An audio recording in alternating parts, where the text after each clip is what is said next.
Gente, acabei de gravar o vídeo aí de ofertas da Book Friday. Aí eu disse, já tô gravando, vou gravar com uma conversa barra dicas que eu quero compartilhar com a galera, mas eu queria só mostrar pra vocês isso aqui, ó.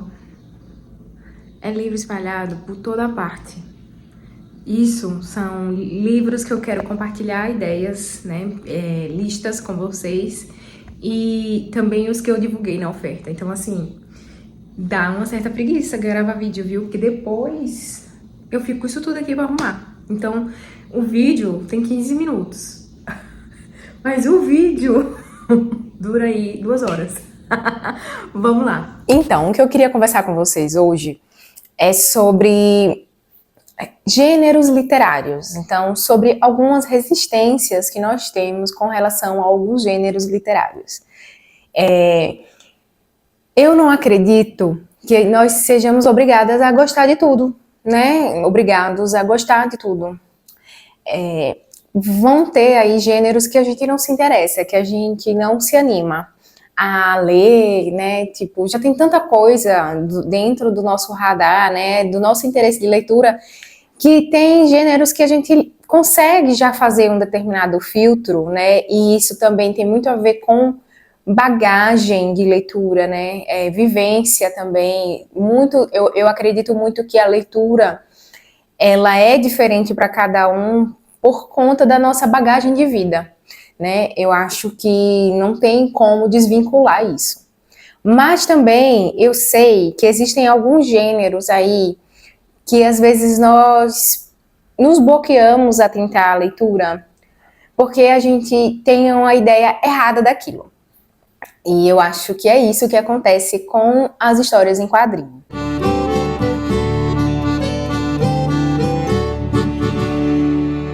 Oi galera, eu me chamo Raíssa Carvalho, tô aqui no Leituras de Boteco, sempre conversando sobre as minhas leituras, as minhas experiências aí com os livros. Gosto muito de montar listas e foi isso que eu vim fazer aqui hoje. Eu finalizei a leitura de um mangá, esse aqui, ó, o Solanin, do Inyo Asano. E olha aqui, esse mangá aqui, ele tem 467 páginas, mas é uma leitura super rápida de se fazer, né? As histórias em quadrinhos, elas têm essa característica de geralmente ser livros, ser histórias muito rápidas de serem lidas.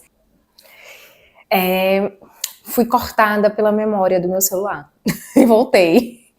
Bom, então eu acho que a gente muitas vezes cai num pensamento de que por se tratar de histórias ilustradas, né, porque os quadrinhos eles têm essa característica, né, de que ele conta uma história de duas formas. Ele conta através dos diálogos nos balões e através das ilustrações. Então tem muitas páginas que muitas vezes não tem nem diálogo, né, não tem nada, são só a passagem dos quadros, das imagens.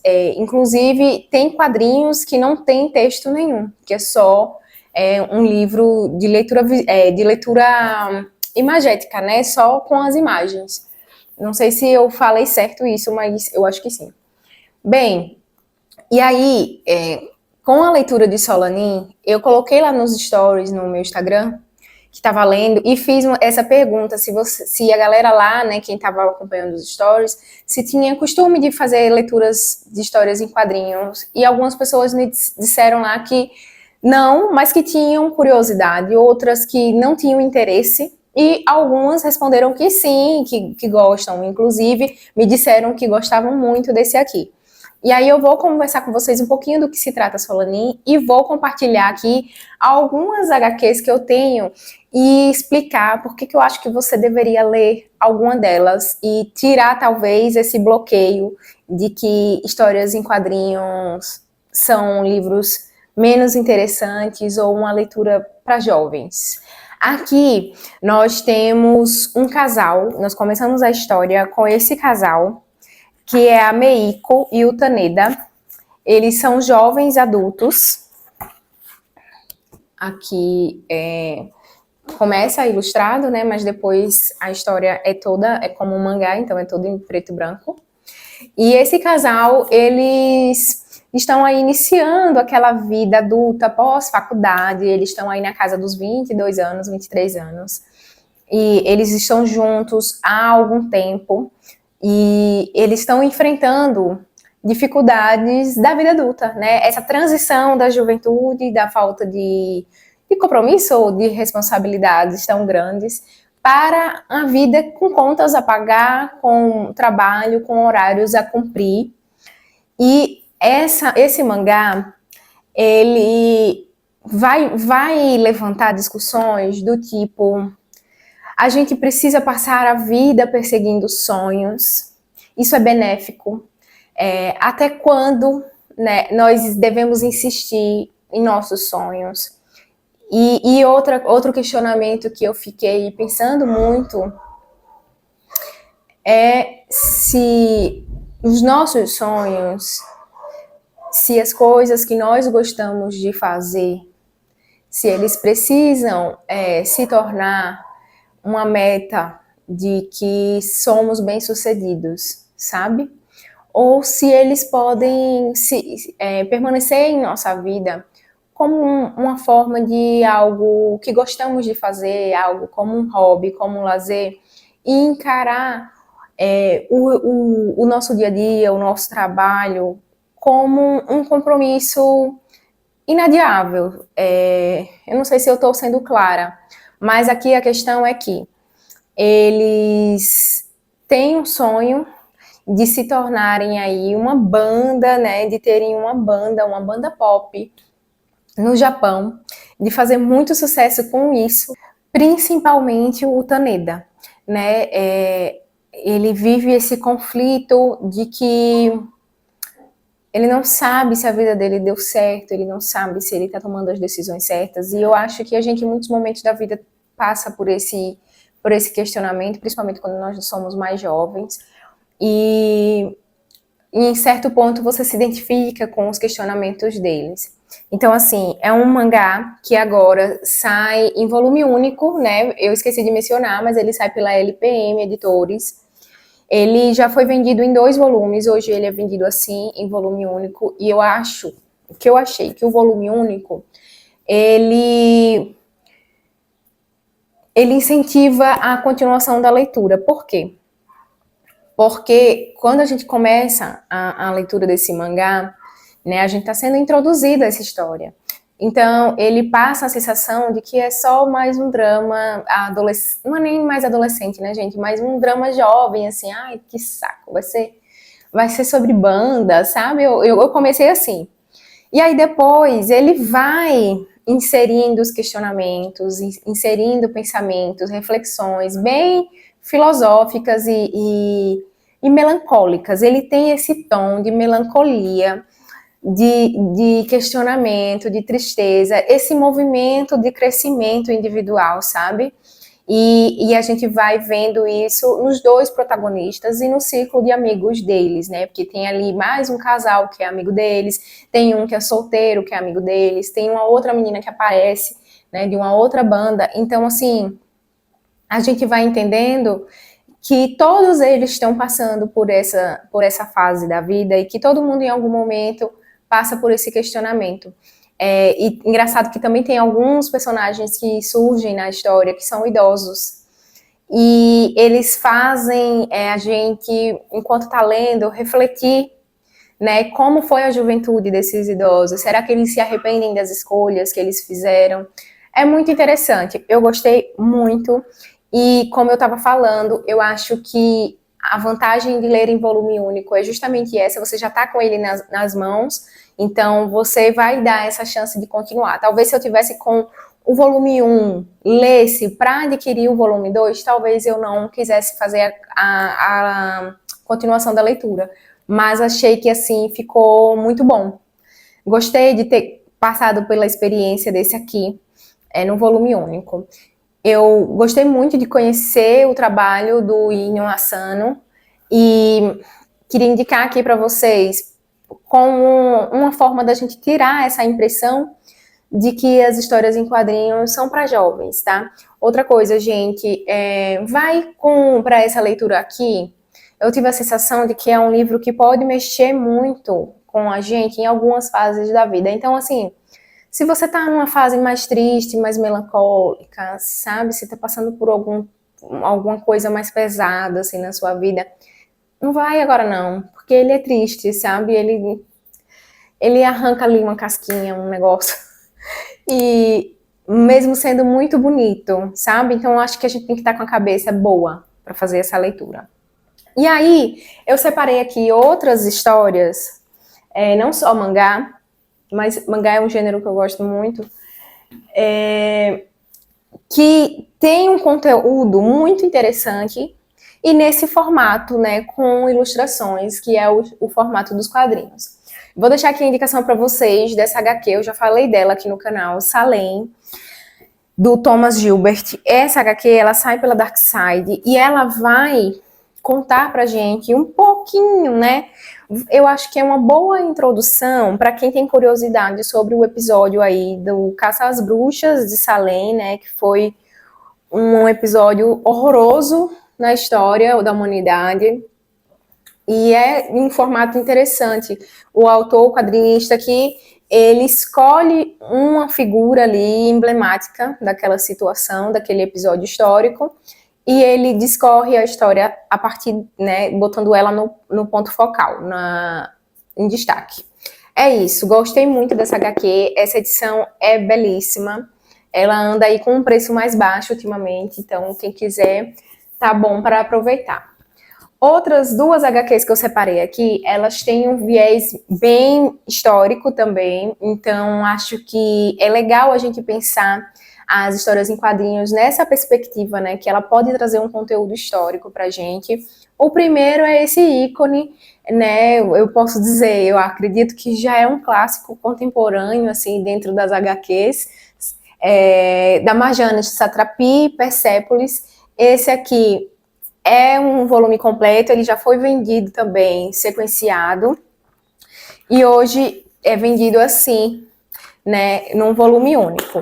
A Marjane, ela aqui é um quadrinho autobiográfico, ela vai falar ali da Revolução Islâmica que aconteceu ali no Irã, em 1980, né, ela que vivia no meio de uma família extremamente politizada, que estudava numa escola laica, que tinha uma turma mista ali de meninos e meninas, e depois dessa revolução, né, ela se vê obrigada a usar o véu, ela é separada dos seus amigos na escola, né, vai para uma turma só de meninas, até que essa educação vai sendo cada vez mais dificultada, né, por essa revolução, e ela vai mostrando como ela e a família dela sofreram com essas mudanças, como ela vai vendo a comunidade dela também se alterando, medos que são instalados, né, toda essa mudança social, cultural que aconteceu ali no Irã durante esse período, a partir desse período,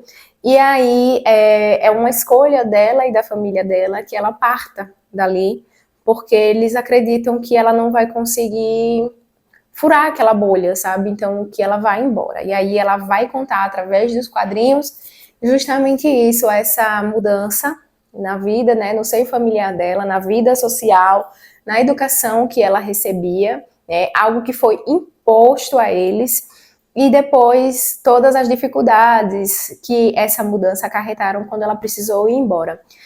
Tem um filme, eu acho que está disponível no YouTube também, mas eu recomendo muitíssimo a leitura, é muito sensível, muito bem contado, sabe?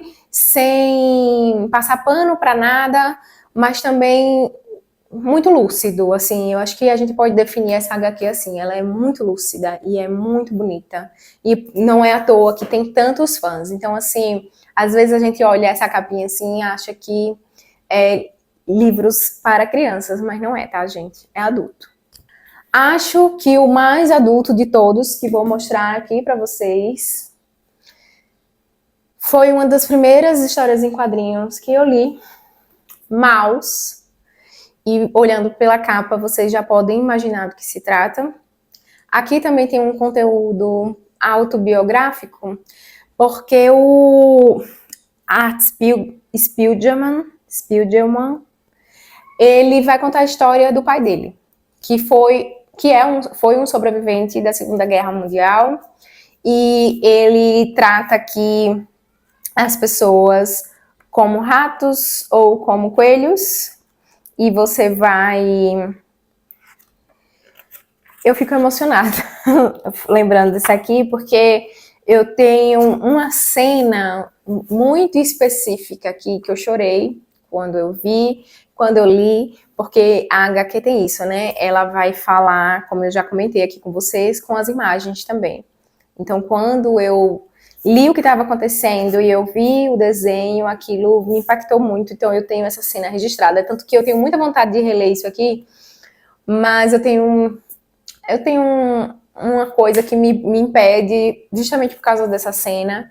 É uma HQ muito bonita, então ele vai mostrar o presente, ele conversando com esse pai que já está bem idoso, tentando arrancar informações dele, e aí ele faz esse flashback contando, né, o que o pai está contando para ele. É muito bonito, é uma HQ que já foi muito premiada, e tem até uma edição especial dela agora, acho que é capa dura e tal. Eu já li tem muitos anos e deixo aqui a indicação para vocês. Maus é fenomenal, fenomenal. Saindo aí desse gênero mais histórico, eu peguei aqui o Perfura Neve, que tem essa série na Netflix baseada nele, que é o Expresso do Amanhã. Não sei se vocês já assistiram. Eu não assisti a série, tá? Eu li essa HQ, que é aí um clássico da ficção científica. Aqui nós temos um mundo tomado por neve, por gelo, e todas as pessoas viventes, elas estão dentro de um trem, né, de uma locomotiva aí que consegue andar no meio dessa neve toda e que vai percorrendo o mundo procurando sobreviventes, procurando coisas úteis, e tem aí uma análise política muito interessante, né, de como a gente sobrevivendo em espaços pequenos, em condições limitadas, como os vagões também são divididos por classes. É muito interessante. Para quem gosta aí de ficção científica e ainda não tinha conhecimento dessa HQ, fica a dica. Essa daqui sai pela Aleph, e que é aí, né, é super conhecida justamente por tratar desse gênero literário que é a ficção científica. É um formato que eu só tenho ele, né, desse gênero aqui em casa, mas que eu gostei de conhecer. Não é aquilo, não é um gênero literário, a ficção científica, o sci-fi, né, que me atrai muito, mas eu gostei muito da leitura desse aqui, e eu sei que muitos de vocês também gostam, então talvez seja uma boa porta de entrada para experimentar aí as histórias em quadrinhos. Eu vou finalizar, porque esse vídeo já tá bem grandão, mas eu vou finalizar com esse aqui, que também já tem vídeo aqui no canal, que é uma trilogia, tá, de mangás. Esse sai pelo Pipoca e Nanquim, que é A Lanterna de Nyx. Eu não vou falar muito sobre ele, porque eu tenho um vídeo aqui só para ele no canal, mas foi um mangá que eu amei conhecer, amei fazer a leitura. A mangaka é uma menina que eu já li outras coisas dela, né? Eu li O Último Voo da Borboleta, que eu já tinha gostado muito, mas esse aqui, ele vai crescendo, sabe? Ele começa você achando que é fofinho, e ele vai inserindo temas bem reflexivos. Então, a gente vai ver aqui o Japão abrindo, né, os portos, abrindo contato com o Ocidente após um longo período fechado. Então, a gente vai vendo a partir de uma loja de conveniências, coisas que vão chegando do Ocidente e que são do interesse ali dos japoneses, que eles estranham coisas engraçadas, como tecido, fotografias, algumas coisas diferentes que eles não tinham acesso. E também, ao longo dos volumes, esse é o volume 2, e esse é o volume 3, a gente vai tendo acesso a justamente o movimento reverso, que é aí os itens do Japão saindo para uma grande feira que acontecia, que era uma exposição mundial. Então, cada país levava ali o seu stand, e para expor, né, seus artefatos, né, seu artesanato, sua cultura, por assim dizer.